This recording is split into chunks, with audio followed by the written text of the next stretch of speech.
I completed my field experience at Wilt Elementary School, part of the Jefferson County Public School System. The student population is made up of approximately 64% white, 21% African American, and 13% Hispanic students. Wilt is an English as a second language school, which means that within our cluster, we receive a majority of the ESL students. The library's reference section is relatively limited and outdated, containing less than 1,200 titles. This number does not include several class-sized dictionaries and thesaurus. The reference collection at Wilt Elementary can be described as limited and outdated.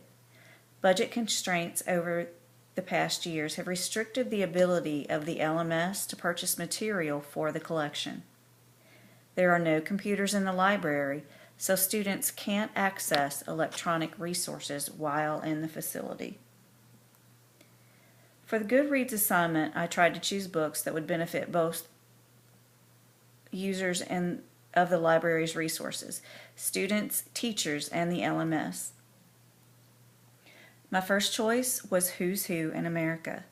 This is a bibliographical reference that includes the biographies of people who have made contributions to society of significant value. This book has been published since 1889, and I felt that it was a very firmly established resource.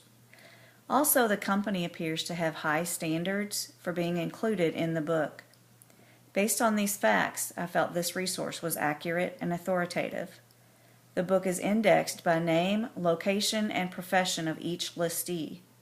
Listings are in alphabetical order, so it's easy to use. Relating this work to others, Who's Who in America has been published longer than any other similar biographical reference work and contains more information than others. It's also the only biographical reference devoted specifically to the United States. This reference work was reviewed in the School Library Journal and is available in print and online. My second choice was the Guide to Reference Material for School Library Media Centers. This is a bibliography listing reference tools for the school librarian. More than 2,000 reference tools are included in this edition. The author of this work used numerous professional review resources to make her choices for inclusion in the book. This is the 6th edition of the book, and most of the tools listed in the past editions are still in this one. The book is divided into sections for collection management: Reader's Advisory, Teaching, General Reference Materials, Social Science and Humanities, and Science and Technology. I felt that this was a good resource for the elementary school library, as it's devoted entirely to the kindergarten through 2nd grade library. Both the School Library Journal and Book List reviewed this choice favorably. For my third choice, I included Bartlett's Familiar Quotations. This handbook includes over 20,000 passages, phrases, and proverbs from the ancient and modern literature world.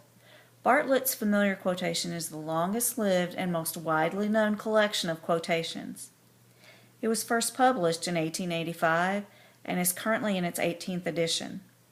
Entries are by author. Authors are entered chronologically by date. A keyword index is included so that quotations are easier to find. Many similar books exist, but I thought the price and longevity of Bartlett's Familiar Quotations was the best choice for a handbook. Professional reviews can be found in School Library Journal and Reference and User Services Quarterly. The World Almanac for Kids 2013 was my choice for an almanac. This resource is written specifically for elementary age students and includes facts and data. World Almanac for Kids is edited by Sarah Jansen, who also edits the World Almanac and Book of Facts, which is the best-selling American reference book of all times. World Almanac is full color throughout, with lists, blurbs, eye-catching pictures, maps, and flags. World Almanac for Kids is the most widely known of the available almanacs for kids. At $25, it's relatively inexpensive and can be replaced yearly. Professional reviews of this resource include the School Library Journal. One dictionary that I decided to include was the American Heritage Children's Science Dictionary. This dictionary is written for students in the 4th through 6th grades. It includes more than 2,600 definitions, 350 pictures, and the biographies of 150 notable scientists. This dictionary is presented by the editors of the American Heritage Dictionary, a company that's widely known and accepted as a publisher of dictionaries. The format is 2-column like most dictionaries, and it's simple and cross-referenced. Definitions are age-appropriate. Many other similar dictionaries are on the market, but the cost and number of entries made this one the best choice.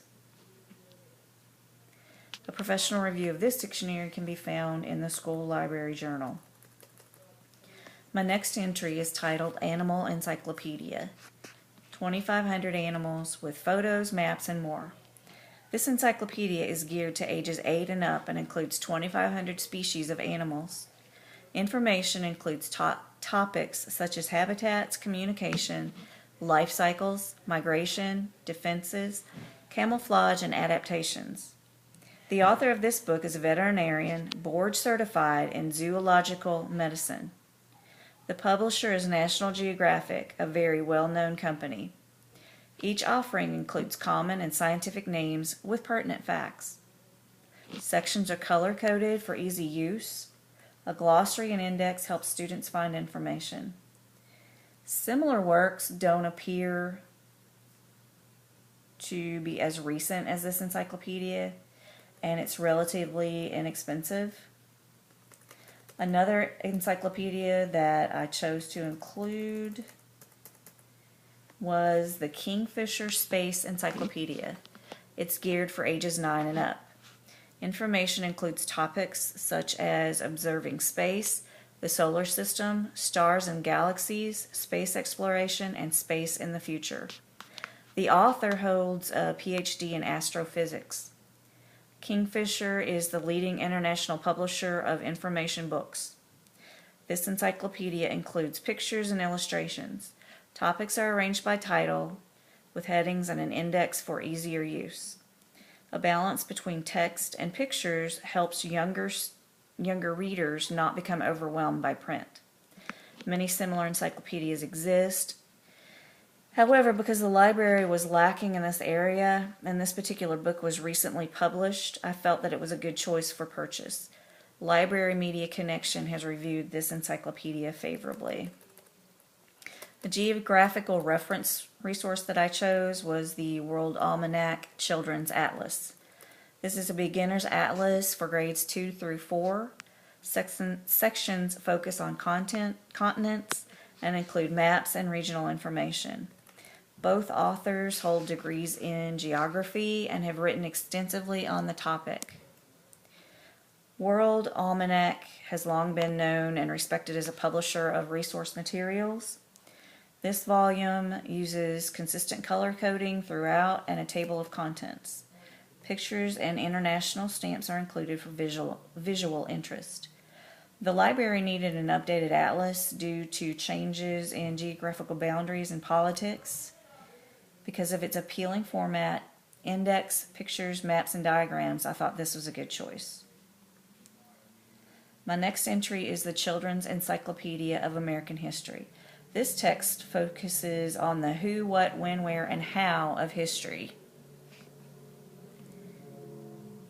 It includes 18 chapters spanning American history.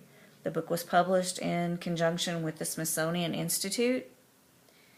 The author is a freelance writer who's written more than 30 books, and DK Publishing is world-renowned for its distinctive books that inform and entertain readers. The book's illustrated with period drawings, paintings, and pictures. An appendix includes a list of U.S. presidents, key facts about states, and you can find the complete text of the Declaration of Independence, the Constitution, and the Gettysburg Address in it. Wilt's Library had no resources like this one, and based on its price and arrangement, I felt that it was a good choice.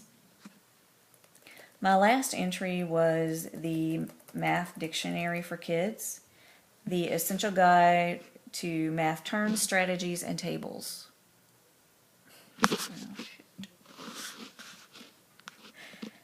The most common terms used in math class are categorized by subjects, including measurement, algebra, geometry, fractions and decimals, statistics, and probability.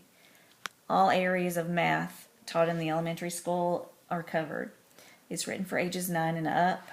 The author's a longtime elementary school teacher. Terms are arranged alphabetically, and the definitions include illustrations, explanations, and examples.